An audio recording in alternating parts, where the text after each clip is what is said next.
Bonjour à toutes, bonjour à tous, bienvenue dans cette nouvelle vidéo d'avant-match entre l'AS Saint-Étienne et les Girondins de Bordeaux.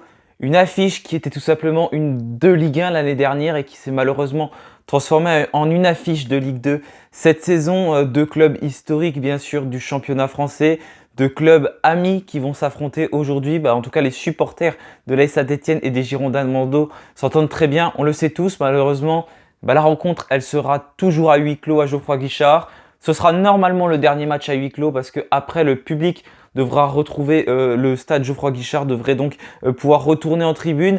Le COP Sud sera toujours fermé jusqu'environ à mi-novembre, mais après il va y avoir cette Coupe du Monde, donc le COP Sud va être peut-être ouvert seulement un match avant 2023. En tout cas, voilà pour cette affiche entre l'AS Saint-Étienne et les Girondins de Bordeaux. Mais ça ne va pas être un match facile, bien sûr, puisque Bordeaux a très bien commencé la saison. Contrairement à l'AS Saint-Étienne, cette équipe de Bordeaux qui surprend beaucoup, moi le premier, parce que après tout ce qui s'est passé durant la période estivale, je ne m'attendais pas à ce que les Bordelais reviennent aussi fort. En tout cas, voilà, on va pouvoir faire cet avant-match. J'ai attendu que Laurent Batles fasse sa conférence de presse pour faire un petit peu le point quand même sur l'état des lieux, pouvoir parler sans dire, on va dire, trop de bêtises et pouvoir savoir qui sera présent, qui sera absent. Je vous propose de commencer cet avant-match tout de suite. C'est parti!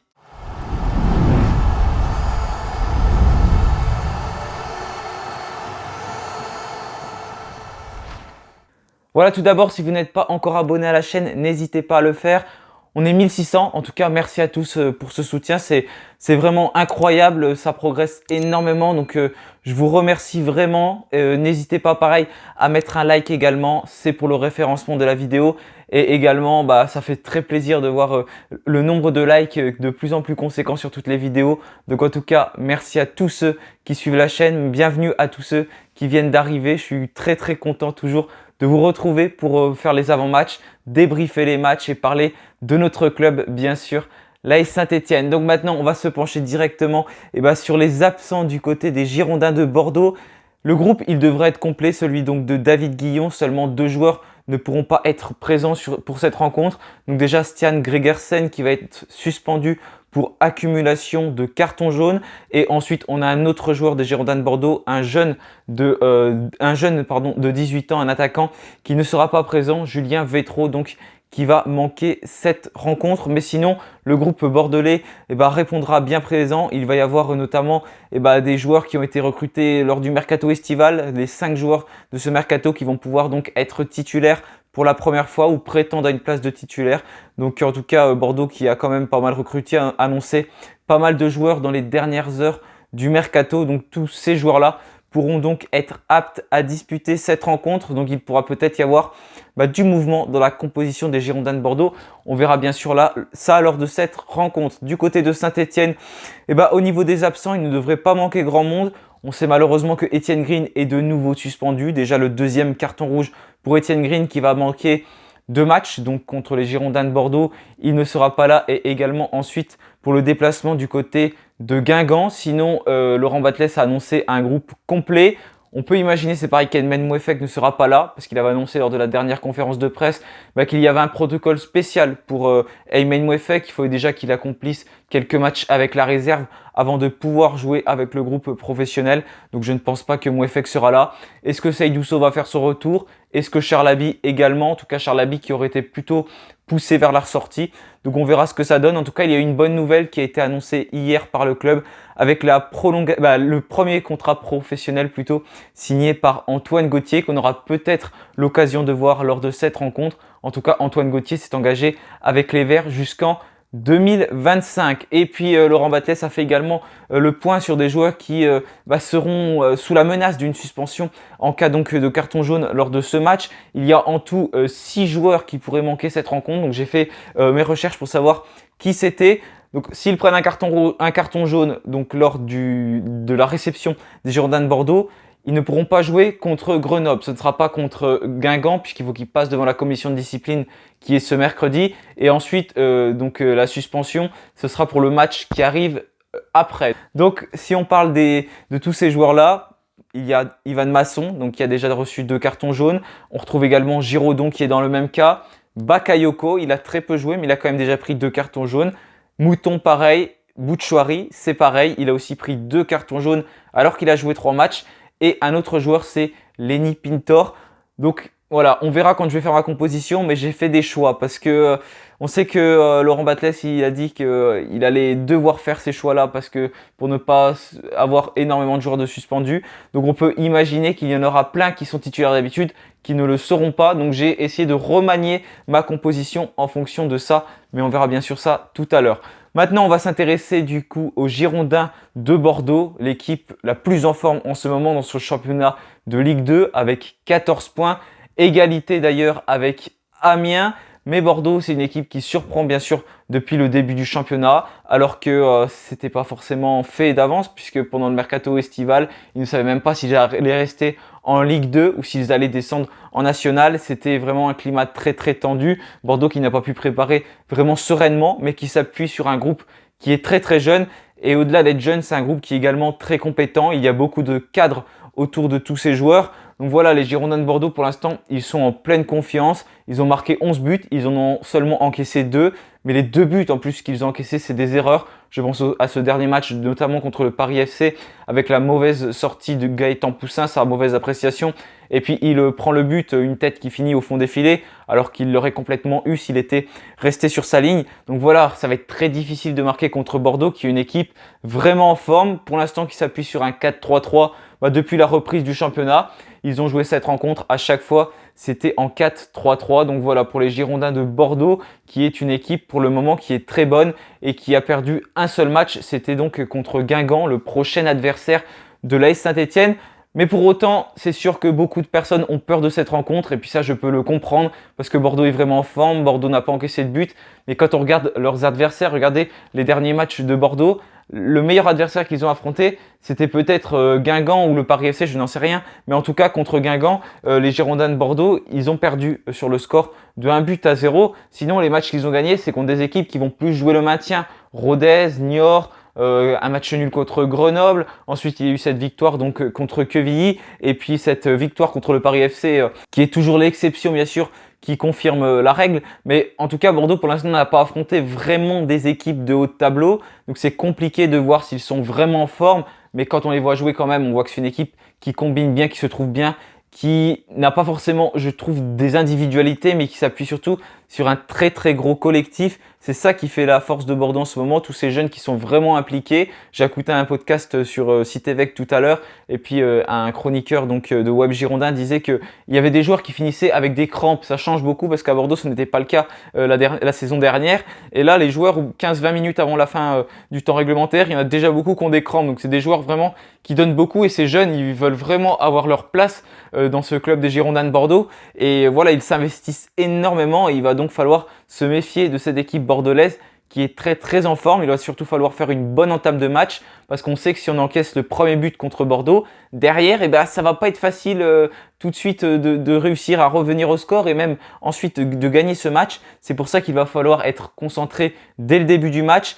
C'est bien, lors des dernières rencontres, on a quand même réussi à marquer le premier but lors des 2 derniers matchs. On ne dit jamais 203. Espérons donc que les Verts ouvrent le score, mais ça ne sera pas facile donc face à cette équipe de Bordeaux qui a une très très bonne défense. Donc voilà, en tout cas pour les Girondins de Bordeaux, meilleure défense du championnat. Bien sûr, du côté de Saint-Etienne, on sort d'un match, on va dire, un peu décevant contre Pau. On n'a pas réussi forcément à confirmer ce que l'on faisait contre Bastia lors de la journée précédente. Mais pour autant, Saint-Etienne, il y a quelques semaines, je pense, aurait perdu ce match. Ce nul, il est logique. Rappelez-vous, à quelques minutes de la fin, Pau a tapé le poteau, il aurait pu faire 3-1. Finalement, Saint-Etienne est revenu à 2-2. La chance avait entre guillemets un petit peu tourné.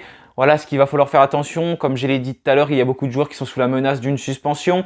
Il y a des joueurs qui prennent des cartons rouges. Saint-Etienne, c'est le club qui a pris le plus de cartons rouges depuis le début de la saison. Étienne Gris en a encore pris un lors de la dernière rencontre. Voilà, ce serait bien de faire preuve, on va dire, d'un peu plus de, entre guillemets, de maîtrise, de sérieux durant les matchs, et puis de faire attention à ne pas commettre d'erreurs bêtes et prendre de cartons jaunes, de cartons rouges derrière, parce que ça nous met forcément toujours en difficulté. C'est ce qui fait un peu défaut, je trouve, à Saint-Etienne. Et il faut être vraiment très très concentré, comme j'avais dit lors de mon dernier débrief. Parce que notamment les 2 coups francs que l'on a encaissés de la part d'Henri Saivet, donc contre Pau, et ben à chaque fois c'est le mur qui n'était pas forcément bien placé, qui n'a pas forcément bien sauté, qui s'est écarté sur le dernier but. Voilà, c'est un manque de concentration malheureusement qui nous fait défaut. Il ne faut surtout pas sortir des matchs. Comme j'avais dit aussi, Masson qui a pris un carton jaune très très bête lors du dernier match. Il a fait une faute et là, regardez, maintenant il est sous la menace d'une suspension. Donc voilà, il faut vraiment faire attention à la discipline. C'est ce qui nous fait vraiment défaut. Il va falloir être concentré donc lors de cette rencontre, mais comme lors de tous les matchs, mais contre des équipes comme Bordeaux qui ont une réelle maîtrise technique, qui ont une très belle possession du ballon et qui savent quoi faire du ballon, c'est encore plus contre ces équipes-là donc qu'il faut être concentré. Donc voilà, maintenant on va parler de la composition probable de l'AS Saint-Etienne. Probable. C'est une composition que j'ai remaniée suivant ce que Laurent Batles a dit en conférence de presse. Comme il a précisé qu'il y avait beaucoup de joueurs sous la menace de suspension et qu'il allait devoir faire des choix pour ne pas se retrouver avec beaucoup d'absents contre Grenoble, ce qui lui était déjà arrivé lors d'une autre saison avec 3 où tous ses défenseurs centraux avaient pris un carton jaune et étaient tous suspendus. Donc qu'est-ce qu'on pourrait voir lors de cette rencontre? Alors du coup j'ai bien fait en fonction des absents. Normalement sur la pelouse, il n'y a aucun joueur qui est sous la menace d'une suspension. Donc bien sûr au cage, ce sera Mathieu Dreyer. D'ailleurs Mathieu Dreyer, on peut en dire quelques mots. Il aura une nouvelle fois l'occasion de s'illustrer. Laurent Batles a parlé avec Étienne Green. Ils se sont rencontrés une trentaine de minutes. Maintenant, on sait que Mathieu Dreyer, pour l'instant, il n'a pas forcément prouvé grand-chose. Il n'a pas eu énormément d'arrêts à faire. Voilà, il est rentré contre Pau. Il s'est pris 2 buts sur coup franc. Il n'a pas réussi à les arrêter. Pour l'instant, il n'a pas montré en grand-chose, Mathieu Dreyer, même si pour moi, c'est pas le principal fautif. Mais là, il a l'occasion de s'illustrer et potentiellement, pourquoi pas, de prendre la place d'Étienne Green parce que cette place, elle n'est pas forcément acquise, d'autant plus que là, il a pris 2 cartons rouges alors que Laurent Batles avait quand même dit que Mathieu Dreyer était venu pour donc apporter son expérience à Étienne Green. Mais si Étienne Green commence à sortir de ses matchs, voilà, on sait que Mathieu Dreyer peut tout de suite pousser à la porte tout simplement et puis réussir à prendre la place d'Étienne Green. Donc c'est bien d'avoir une concurrence entre ces 2 gardiens quand même. En défense, donc là, elle est totalement remaniée. Bakayoko, il est sous la menace d'une suspension. Je l'ai quand même remis parce que j'ai trouvé intéressant. S'il y a quand même du coup un joueur que j'ai mis qui était sous la menace d'une suspension. Mais bon, je pense que Bakayoko, on peut le revoir lors de cette rencontre. À moins qu'un Michael Nadé revienne dans le groupe s'il est plus concerné, tout comme un Seydou Sow. Mais pour l'instant, c'est des joueurs qui ont perdu leur place. Donc on peut s'imaginer quand même qu'ils reviennent parce qu'il y a beaucoup d'absents potentiels du côté de Saint-Etienne en cas de nouveau carton jaune. Accompagné de Briançon en défense avec Léo Petro côté gauche. Donc Léo Petro, on peut l'imaginer titulaire avec tous ses potentiels absents. Il n'a pas beaucoup joué pour l'instant. Du coup, il est rentré 30 minutes contre Pau lors du dernier match. Voilà, on peut imaginer donc que Léo Petro prenne cette place dans la défense. Donc voilà pour la défense de l'AS Saint-Etienne. Ensuite au milieu de terrain, le Victor Lobry va faire son retour normalement. C'est un joueur donc qui pourra retourner dans le groupe de Saint-Etienne. C'est une bonne nouvelle pour nous parce qu'il apporte beaucoup au milieu de terrain. Accompagné de Monconduit. Et oui, j'ai fait ce choix de Lobry Monconduit. J'ai enlevé du coup Bouchouari. J'ai beaucoup de mal à l'enlever parce que c'est un joueur qui a beaucoup montré. Pau avait un peu un plan anti-Bouchouari qui a beaucoup fonctionné. Mais là, il est sous la menace. Est-ce que Bouchouari sera de nouveau titulaire? Je ne sais pas. En tout cas, on peut imaginer ce milieu de terrain Monconduit, Lobry, même si personnellement, j'aurais vraiment aimé mettre Bouchouari. Mais comme j'ai dit, j'ai fait en fonction de ce que Laurent Batles pourrait faire, d'après ce qu'il a dit en conférence de presse avec toutes ces menaces avec les cartons jaunes. Donc Monconduit, Lobry accompagné de Dylan Chambaud. Je pense que maintenant, il est titulaire un peu indiscutable parce que c'est un joueur qui apporte toujours beaucoup. Sur les côtés, c'est là que les pistons, ça va changer. Parce que Palencia sera d'ailleurs suspendu pour la prochaine rencontre. Lui, ce sera contre Guingamp d'office parce qu'il a pris 3 cartons jaunes. Mais il pourra bien être titulaire demain. Mais bon, je pense que Palencia pourrait perdre cette place parce qu'il a précisé que Aymen Eiki pourrait avoir du temps de jeu. C'est un joueur auquel il faut donner plus de temps de jeu comme il est jeune et il n'a pas beaucoup joué pour l'instant. Donc Laurent Batles a insisté sur ce jeune joueur. Je pense qu'il va donc être titulaire lors de la rencontre.